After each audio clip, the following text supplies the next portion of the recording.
What's up, guys? Today I'm going to be testing out drugstore makeup that nobody ever talks about anymore, but you guys are still buying these products and really loving them. And the reason that I know that is because I posted on my community tab a couple weeks ago and asked you just to let me know what some of your favorite drugstore products are that influencers are not talking about and that isn't getting hyped, and why. I'm going to be reading your responses today and trying on a full face of all of your favorites. So let's go ahead and jump right in and get started. All right, you guys, let's start with primer. And one that kept coming up over and over again in the survey was the Maybelline Perfector 4-in-1 Glow. And I'll read one of the responses. It says, I rediscovered this when e.l.f. came out with their Halo Glow liquid filter and it was out of stock everywhere. I know a lot of people are still having issues with that. I was trying to find a dupe and I came across this one. I know there's the L'Oreal True Match Gloomy Glotion, but I think the Maybelline gives more coverage and just a bit of a seamless glowy look out of the two. I've been loving this all over again. So I want to say this launched last year in December, January, sometime around now, and I did really like it and I kind of shoved it in a drawer and I haven't picked it up again. I think there was some initial confusion because on the package it says that it's a primer, concealer, highlighter, and a BB cream. It does give a little bit of coverage, kind of like the e.l.f. Halo Glow, and now that I think about it, they are kind of somewhat similar. By the way, this is the shade Fair Light Cool.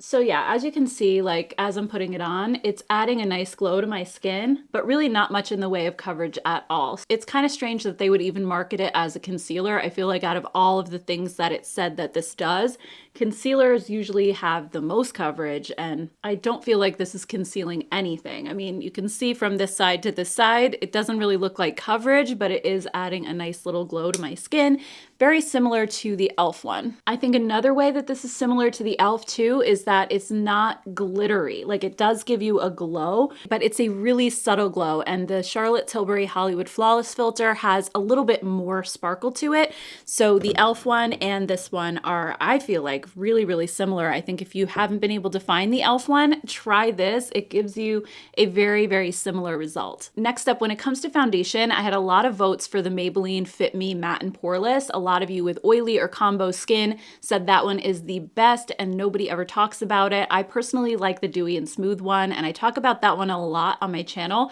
So I wanted to find something that was maybe a little more obscure that I haven't talked about in forever and that I don't hear a lot of other people talking about either.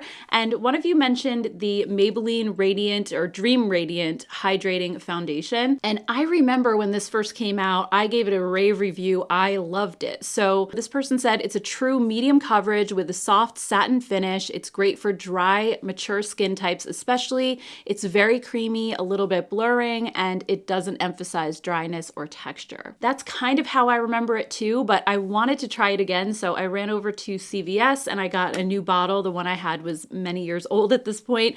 So I'm really curious to see if I like it as much as I did back then. So this is the shade Porcelain Ivory. It comes in a really nice heavy glass bottle. I do like the packaging a lot, and I do think this color is going to be a pretty good match for me. So I'm just going to pump a little bit onto the back of my hand and let's try it out. I'm just going to put this on with my fingers because I remember this feeling a lot like a moisturizer. It has a thinner texture, which I really like. And wow, it is kind of, as it's going on, it's giving a nice blurring effect. This is so pretty, and I do think the color is good. It has a real creaminess to it. It feels a lot like putting on a moisturizer. I know a lot of foundations say that they're hydrating, but then when I go to put them on, they don't have that feel or they dry down really fast. And this one actually has a really nice velvety feel. It's not greasy like a moisturizer would be. And I would say that the coverage is definitely maybe like a light to medium. I don't know. It's always hard to gauge those things. I feel like a medium coverage is different to different people. All right, let me just zoom you guys in so you can take a closer look. Looking up close in the mirror, I think this definitely does give a little bit of a blurring effect. My pores don't look quite as prominent as usual, especially right around this area.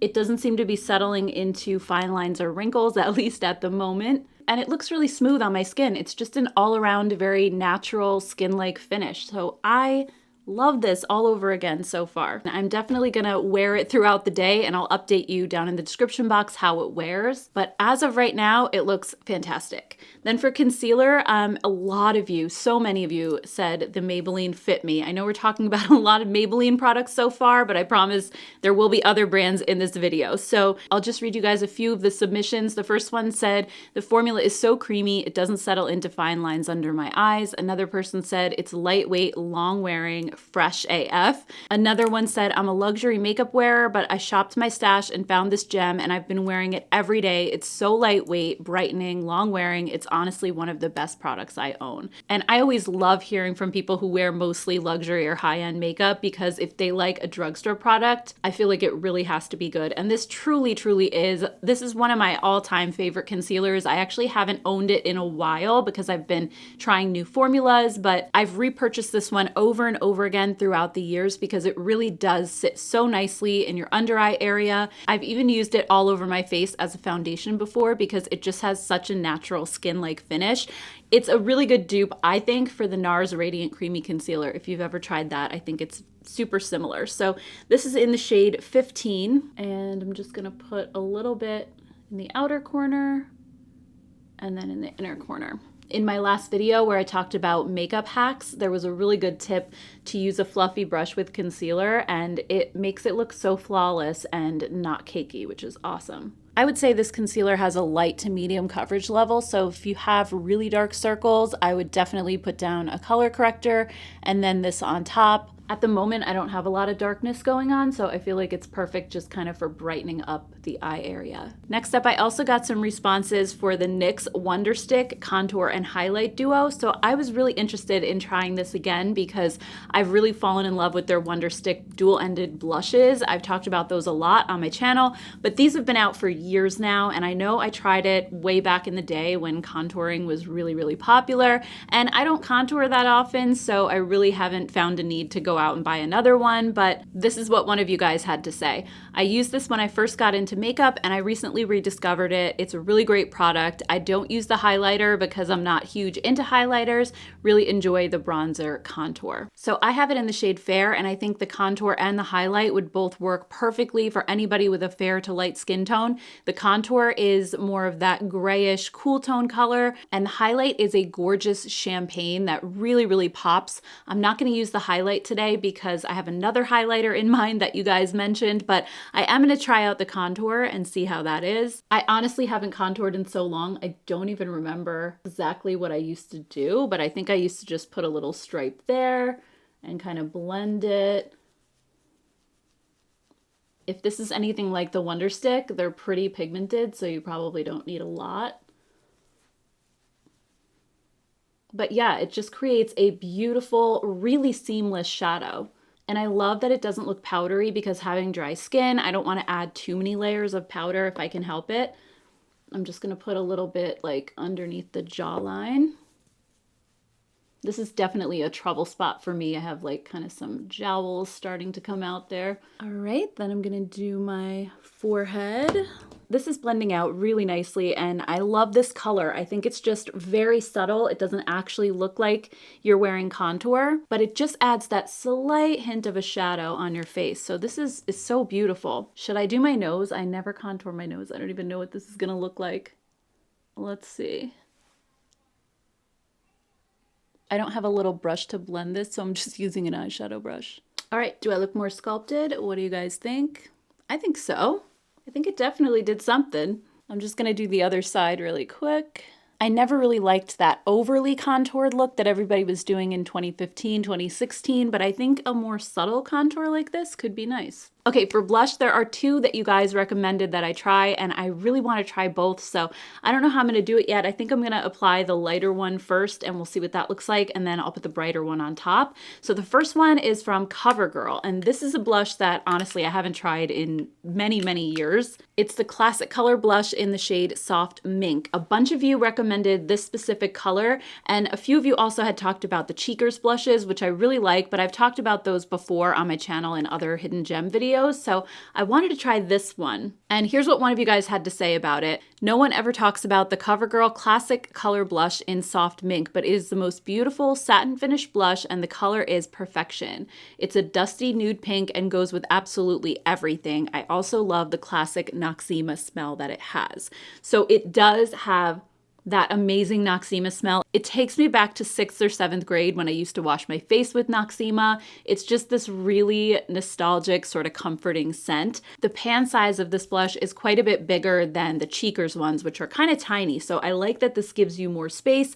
And this color, Soft Mink, you guys were not kidding. It is so beautiful. It's really just the perfect kind of warm nude pink blush. So I want to put this on first and just see what the color looks like on. And then I'm going to go try the other blush that you guys talked about. So it actually has a bit more radiance when I put it on my cheek. It's almost like a blush lighter. I wasn't expecting that because initially, like in the pan, it doesn't really look sparkly. But this is a type of blush that really like makes your cheekbones pop. I love this. And I could see this being perfect with any kind of look because it's really like a neutral. So if you have cool tones or warm tones going on the rest of your face, I feel like this will kind of go with everything. What do you guys think? The other blush that was mentioned was this little palette right here. This is the Maybelline Master Contour. And this has what they're calling a contour shade, but honestly, this looks like the perfect rosy bronzer. And then you have the blush and a highlighter. So it says the Maybelline Face Studio Master Blush Color and Highlight Kit is perfect for the cold girl blush look, and it has a bright pink blush that's better than the Dior, which I own. So a lot of people are talking about that pale pink Dior blush, which really does look very, very similar to this. I hope this is actually the same kit that she was talking about because she didn't say Master Contour, she said Master Blush. So I don't know if there's another kit out there. I didn't see anything at my local store. They just had these. They had it in 2 different colors, but this is the lighter one and it has this pink blush that I felt like looked a lot like the Dior. So I definitely want to try on the blush at least, and I'm loving this bronzer too. Like, let's take a look at some swatches. I think this bronzer looks like the perfect rosy tone bronzer. I'm always looking for that rosier tone because that's the color that I turn in the sun naturally. I always get a little bit pink under my tan, so I love this bronzer color, and the blush and highlight are really pretty too. So you know what? I'm actually just gonna put on a little of this bronzer. I know I did contour already, but I just want to add like a little bit to see what it looks like. Just kind of warm up my forehead a little bit more. It's actually very subtle. So I don't think it's going to add a ton of color unless you're very, very fair, but this is really just the perfect soft bronzer. You're not going to get like this bronze goddess sort of look out of it. It's not going to be super intense, but if you want a really natural bronzer look, I think this is so pretty. All right, let's go ahead and put on the blush. I'm just going to pop it right on top of the CoverGirl one. So it's not going to look exactly like it would on its own, but we can definitely see that brighter pink color coming through. That is really pretty. It's definitely that just came in out of the cold sort of a pink. That is really nice. It just gives a very like sort of healthy pop of color. Okay, I am blushed up for sure now. Let's talk about eyeshadow. A lot of people talked about these little L'Oreal Infallible eyeshadow singles, and I agree, these are an amazing formula. One of the best at the drugstore, hands down. I have 4 shades currently, so I'm gonna swatch those, but first let's read what some of you guys had to say. First one says, L'Oreal Infallible Amber Rush eyeshadow. I pack it on my lid and blend it up into the crease a little. It makes my blue eyes look so pretty. The shade is definitely great for blue eyes. The next one says L'Oreal Infallible in Amber Rush. Oldie but a goodie, great pigmentation and formula that rivals any of the new releases. It's a really classic shade that's so flattering on all eye colors. And then another one says the L'Oreal Infallible eyeshadows are still among the best metallic. They have great purples. The teal one is awesome, but my favorite is Liquid Diamond. I use it as a topper and it can keep up with the Urban Decay Moonstone ones.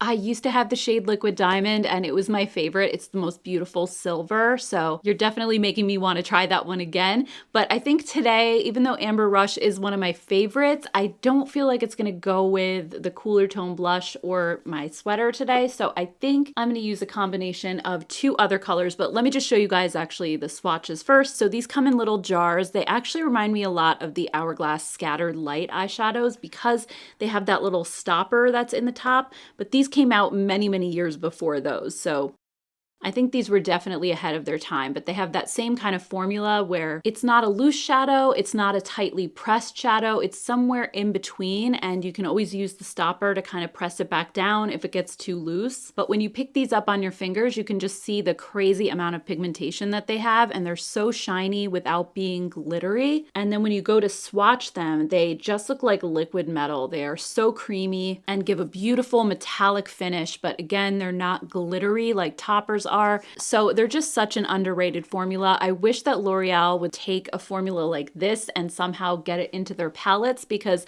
they have one of the best formulas at the drugstore when it comes to these, but their palettes are horrible. So I don't know where the disconnect is, but I know they have it in them to make good shadows. So L'Oreal, if you're listening, put this formula into a palette and literally everybody would buy it. So for today's look, I'm going to use Bronze Taupe and Iced Latte, but I'm just going to grab a crease color from my ColourPop That's Taupe palette first. So I'm going to go into this one, Pebble Beach, and just apply that into my crease.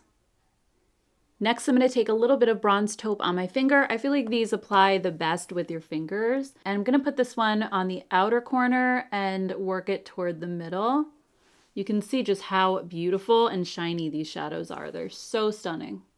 And I feel like this color in particular looks a little darker in the pan than it does on your eyes. This is a great just one and done color. If you're running out the door, you just want to slick something on your eye really quick. And then Iced Latte is the perfect inner corner highlight. So I'm just going to pick up a little bit of this and start at the inner corner and kind of just work it back toward the other color. Okay, moving on to mascara. I got so many different responses. They were all over the place, so I just wanted to pick one that I felt like I haven't tried in so many years, and that is the Maybelline Falsies mascara. So one of you guys had said the OG Maybelline Falsies mascara. I've tried so many mascaras over the years and recently picked it up randomly at Walmart, and I have no idea why I stopped using it. We get so consumed with all the new high-end products that we forget our old faithful products at the drugstore. So I couldn't agree more. I remember absolutely loving this when it first came out, but that was so many years ago, and I don't know if my mascara preferences have changed since then, so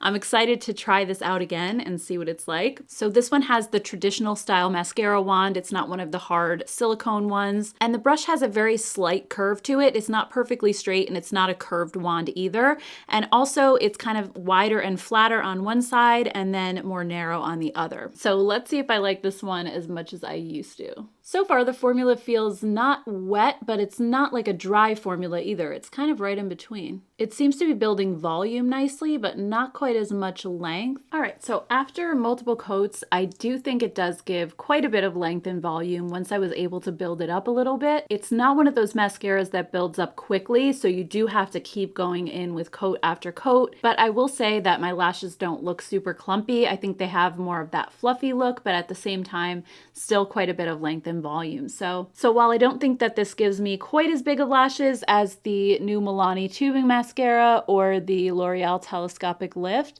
it is a nice formula, and I really like how it doesn't make my lashes look all clumpy and spidery looking. So yeah, I think this one is definitely more of a hidden gem. I haven't tried it in years, so I'm excited to kind of play with it a little bit more and just see how it evolves over time as it dries out and all of that stuff.